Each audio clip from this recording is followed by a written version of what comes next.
Time to hit the road. Driving means different things to different people. For some, it's the thrill of speed, the sensation of adrenaline pumping through their veins as the world becomes a blur. For others, it's the feeling of power and being in control of a roaring engine. Or it can be about the artistry, impeccable craftsmanship from the perfectly balanced and tuned motor to the hand-stitched leather seats. In Outbound, the upcoming open-world cozy crafting adventure from Square Glade Games, it's about freedom. The ability to be untethered from society, free to go where you want and just be. After 5 hours behind the wheel experiencing that freedom for myself, I think I just might be one of those people.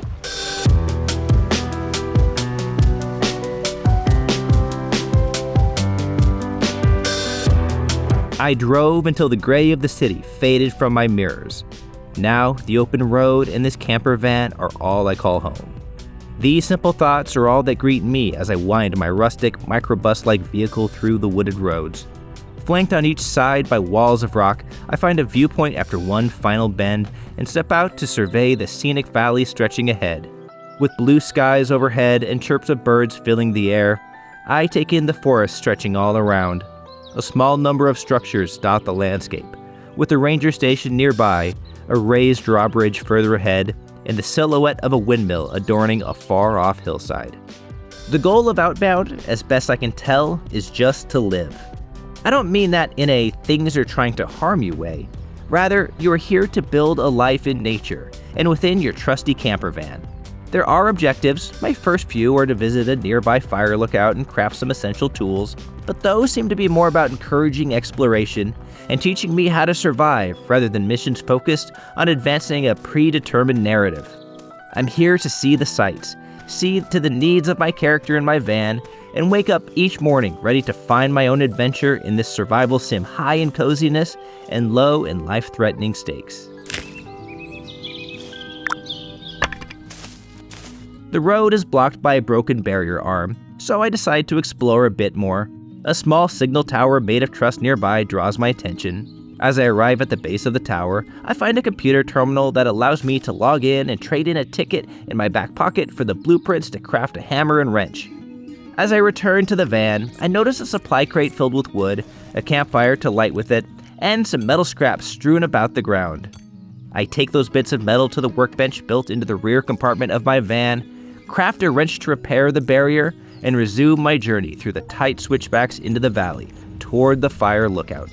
While there are roads to follow, plenty of forks, side paths, and hiking trails make it clear there isn't a predefined track to dictate where you go. Obstructions like that barrier, broken bridges, and unpowered vehicle elevators cut off access in some directions, but additional signal towers and points of interest, like that fire lookout, offer new blueprints that expand the number of crafting options. Finding blueprints, lighting campfires, and exploring the points of interest form the core exploration loop, though there are additional secrets to find, like cairns to stack or scatter, or even hidden gnomes with funny names like Rat Pack, Nomi McGnomeface, and Gary. Cleaning up campsites lets me gather up materials to recycle, exchanging litter for the tickets to buy blueprints. Soon I find a signal tower that lets me trade one in for the plans for a countertop sawmill I could build inside my van. While I don't necessarily recommend exposing spinning saw blades behind the seat of a moving vehicle, it did let me turn the basic Everwood logs into planks. Just the things I needed to repair a nearby collapsed bridge. After some gathering and milling, I do just that and advance towards the heart of the region. I'm 10 days into my journey now, and I've reached the base of the hill under that windmill I saw earlier. My drive up the path is thwarted though, as my little electric motor lacks the horsepower to overcome the steep incline, which, to be fair, is in keeping with the little flat four engines of the old 60s and 70s microbuses. Fortunately, I just picked up a vehicle research station blueprint and, with a twist of a wrench and some well-spent scraps and bolts, I upgrade my powertrain and start the climb. Maintaining the van is an essential component of your life out here off the grid. This little camper is all electric and burns through juice pretty quickly. There are multiple tiers of upgrades that can improve engine power and battery capacity, but that energy will start to run out. Time to walk. Yes. Fortunately, there are plenty of options, like the occasional recharging station at the side of the road. In most cases, the most immediate option is the power unit attached next to the engine. Pop open the engine cover on the rear of the van and you'll see a little canister attached to the motor which you can feed wood and fiber into to generate power, like your own personal Mr. Fusion. Keep that power unit fed, top off your tire pressure, and this little baby will take great care of you. The drive up is slow, but under clear blue skies with blue, yellow, and red flowers bending to the breeze, I really can't complain. The Windmill is easily the largest structure I've visited so far, and features a well-stocked supply crate filled with flowers, fiber, and carrots, while another little gnome, this one is Indiana Gnomes, hides around the corner. Those carrots are especially important because, like the van, your character needs to be fed. Berries and fruits are plentiful enough alongside the road that starvation doesn't seem like an imminent threat, though they don't fill you up much. Learning to craft planters or cooking surfaces proves a more efficient way to keep the stomach rumbles at bay. There's a surprising amount going on at this windmill.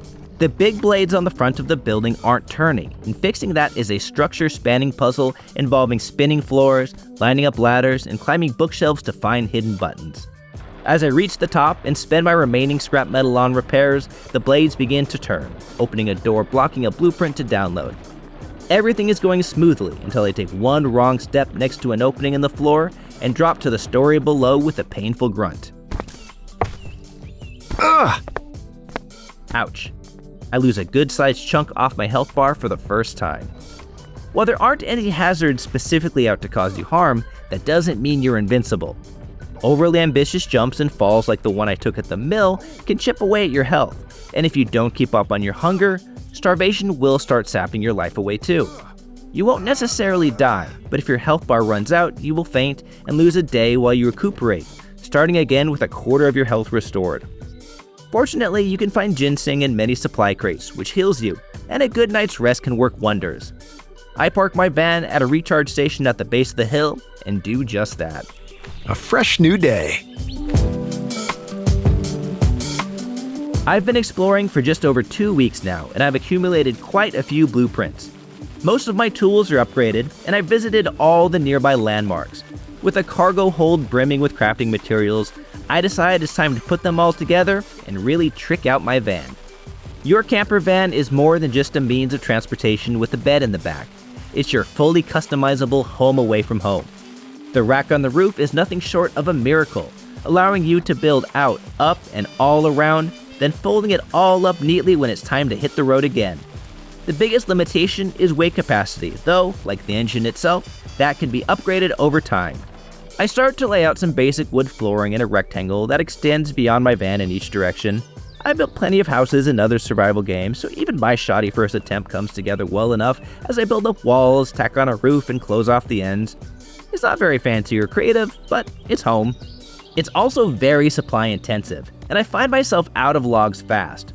While I am in a forest, Outbound is no tree puncher, and additional lumber needs to be found on downed logs rather than harvested from the healthy trees around.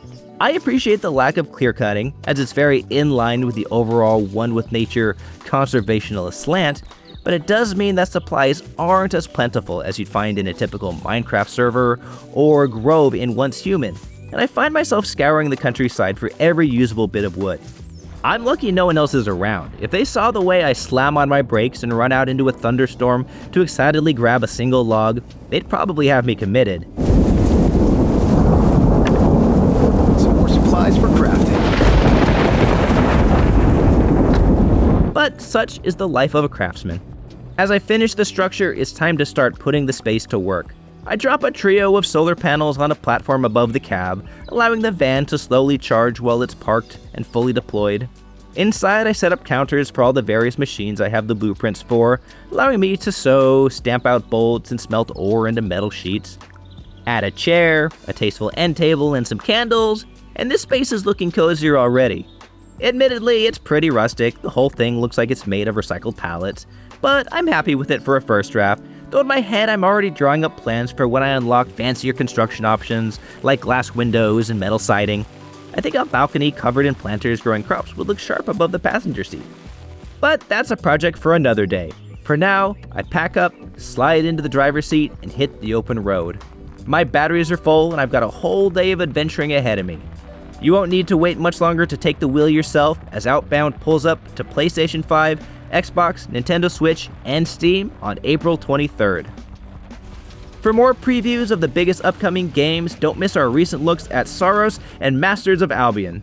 And for everything else in the world of games, stick with IGN.